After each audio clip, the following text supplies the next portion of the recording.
As a party president, I accept my failure to convince people of Goa not to split the votes. Although we tried it loudly and clearly, but we could not convince the people that Congress is the only alternative. Although nearly 25% people believed in us, but there is large number of voters who chose otherwise.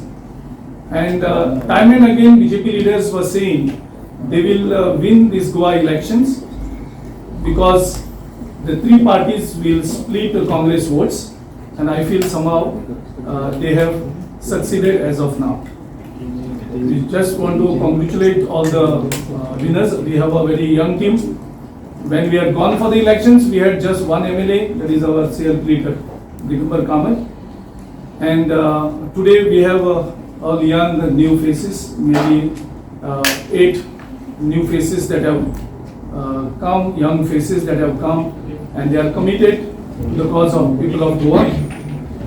We hope this government, the new government, after taking over, will respect the call given by the people and what everyone of us have committed to regarding the 3 linear projects, to protect the environment, to protect Goan identity, and we will continue to fight with this new government.